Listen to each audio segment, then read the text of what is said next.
Hey, what up everybody? This is Stevie Paige coming to you here, talking about the August 3rd edition of Monday Night Raw.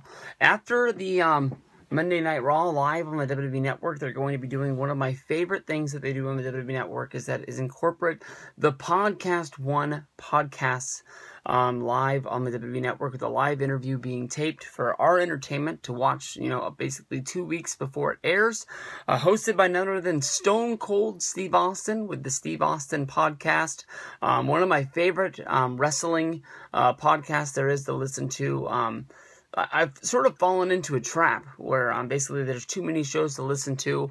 Stone Cold has some really good shows that always pulls me in to make sure that I listen each and every week. This week not having a truck and having to get a ride to work, I haven't even been able to listen to Cheap Heat, one of my favorite wrestling podcasts that are out there. But Austin always has one of the good ones. A little bit of controversy thrown in with this podcast. Basically, the special guest is going to be Paige. I believe that not 100% confirmed on this, but I believe that this was the Stone Cold Steve Austin podcast that was supposed to be with Hulk Hogan. I know that Hulk Hogan had been on the Chris Jericho podcast, a few months ago, but this was supposed to be a big one. Stone Cold Steve Austin sitting down and shooting the shit with Hulk. Two guys that have a little bit of heat between each other that could have been easily cleared up. Everybody knows about Hogan going into business for him on the Raw Homecoming show, coming out and calling out Steve Austin, trying to set up a WrestleMania match between Austin and Hogan, a match with a rumor that has ever died, that these two guys don't really see eye to eye. You can basically see the same time they were standing on the Hall of Fame stage a few years ago, and Hogan stuck his hand out for Stone Cold Steve Austin. I've heard Austin say that he doesn't see it, but when I watch it and when others watch it, basically Austin looks blatantly at Hogan's hand and just drives on by, just keeps on trucking.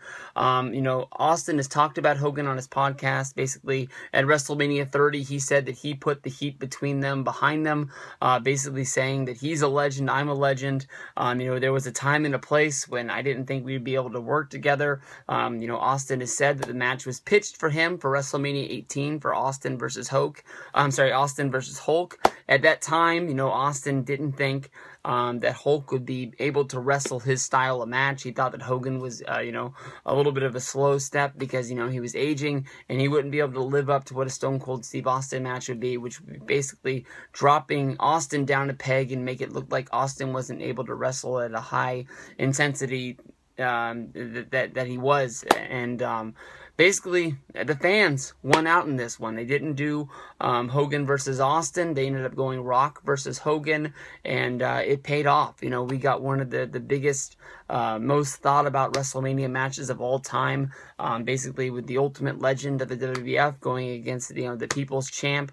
And in Toronto, Hogan came in as a big time heel, but the fans loved him, and Hulk ended up getting turned babyface, and he ended up getting a championship run.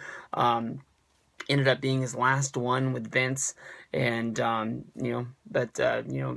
in a lot of trouble. He's in a lot of hot water. We don't really need to talk about that. It's been talked about in so many other videos, and it's just sort of, Hogan needs to just go away for a while, and hopefully, the Hulkamaniacs will want him to come back somewhere down the road. Maybe he can do some sort of a, one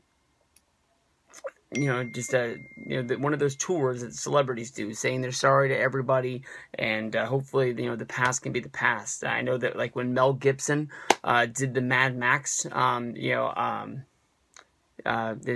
debuted the movie for the first time, he got this huge ovation, and basically, a few years ago, it wouldn't have been like that because of the fact of all the things that he said when he got arrested, when he got pulled over for that DUI about Jewish people and things like that. So I'm a huge Hogan fan. I hope that he comes out of this at the end, but what he did was very bad, and I understand why WWE cut ties with him and he's no longer going to be around. But let's just get back. We need to talk about Paige, and Paige and Austin. I think that a little bit goes into this also. I believe somewhere around here, The Undertaker was supposed to do a Stone Cold Steve Austin podcast. I remember at the first of last month. I don't know why. I think that's always how they had these scheduled. It was maybe because Stone Cold Steve Austin was going to be filming a reality show or doing some sort of filming for something. They ended up, not doing it last month. But if you go back to the Paul Heyman one, where Austin and Heyman got in a whole bunch of trouble for stirring up some shit about WrestleMania 32, Austin versus Brock Lesnar. Just a casual question at the end, which I think was supposed to lead in to the promo that Austin was going to do when Heyman just asked, who's your next guest going to be? And I think that was supposed to be Taker. Somewhere around here, Taker should be doing it. I think that it would have fit better if Taker would have done the Stone Cold Steve Austin podcast before being on there. I think with the podcast and the WWE Network, there's enough of the behind the curtains kind of stuff that we know that Taker's not a dead man, but at the same time, he's supposed to be portraying this dead man gimmick. I don't think he should be doing realistic, real interviews, talking about him, living with Michelle McCool on his ranch down in Texas and things like that. But Paige is a perfect time for her to slide in on the WWE Network. Honestly, when it comes down to the live podcast, Austin and Jericho have both interviewed a lot of people. Go out of your way to listen to the TJ and Natalia podcast with Chris Jericho. That's a really good one, especially the very end where they tell the story about booking the match for WrestleMania 26 and the Hearts just basically ruining that booking meeting about what's going down. The Hearts all start fighting each other and things like that. But honestly, when it comes to the live podcasts, we've had, guests that are at this level. I mean, maybe even off the scale, maybe here.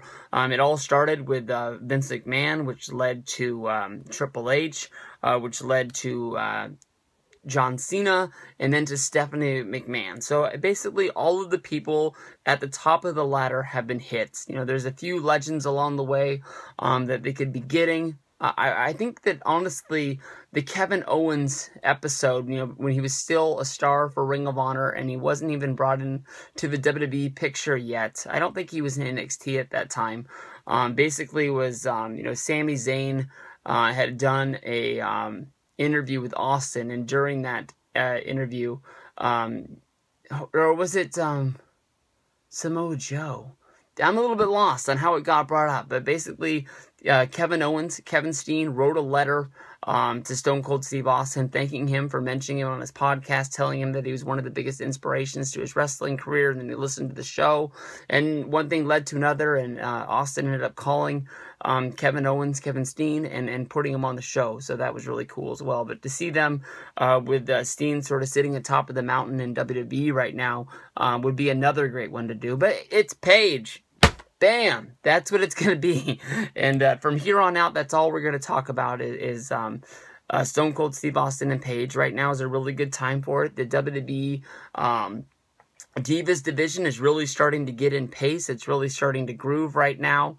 You can tell with the Divas Revolution, as they like to call it, with all of the girls coming up out of NXT, and they all came up basically at one time with the debut of Becky Lynch, Charlotte, and Sasha Banks, all giving fresh blood to the Divas division. For so long, the Divas division had been these girls that were basically models, and they were, for the longest time, there was just a few girls that could really get in there and do it. Honestly, I think the Divas division has really lost a lot of its great workers over the time with the retirements of Eve Torres, Beth Phoenix,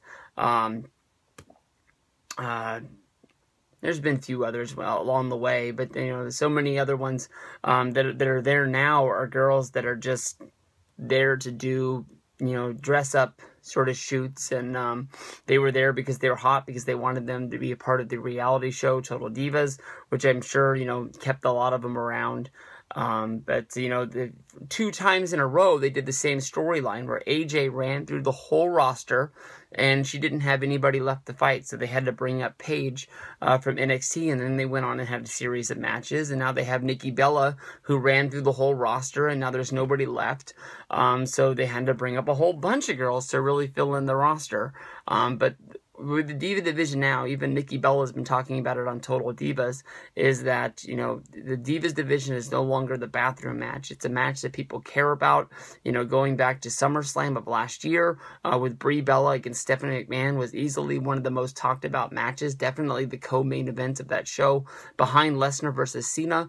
Honestly, if you asked me, you know, I was going to the show. We bought the tickets before any of the matches were being named. You know, the match, when I jumped on the plane that day that I cared the most about was Brie versus Stephanie. Yeah, that was my main event. And Lesnar versus Cena was just icing on the cake.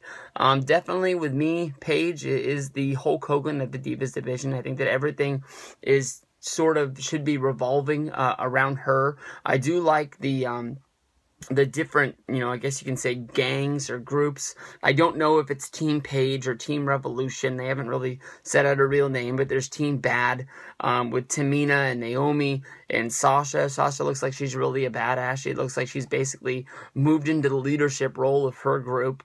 And then on the other side, you've got, you know, Team Bella with Alicia Fox and the Bella twins. You know, my crew from the Doritos commercial that we shot in Sacramento a few years ago. Why they haven't been returning my calls to join the group, I'm not sure. But definitely Paige has a great story. And I don't know if you've gone and checked out the documentary with Paige about, you know, basically it was about her family being this group of wrestlers, and it was mainly about her brother trying to get signed to be in WWE, and at the end of it, basically, you know, Paige is the one who ends up being the one who gets signed. So it's sort of like a kick in the teeth a little bit, because, you know, you work so hard to achieve your goal, and then your sister ends up getting what you want.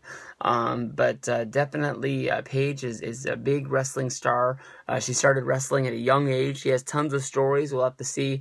I know that when Paige says her mom and dad are backstage at WWE, you know, all of the superstars, including like John Cena, show their her parents, you know, a huge amount of respect and make it seem like, you know, they're one of their own.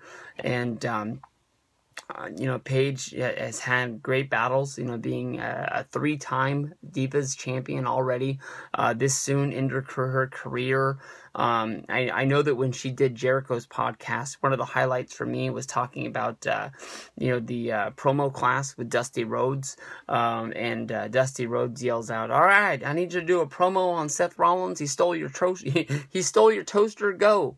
And it's just so stupid of an idea. Like, why, you know, they would be so upset about somebody stealing their toaster? But basically, that you have to be on your toes at any wrestling show, whether if it's a house show or whether it's you know, a pay-per-view. You know, it's live TV, pal. Like JR said to Sid that one time, you got to be ready to go.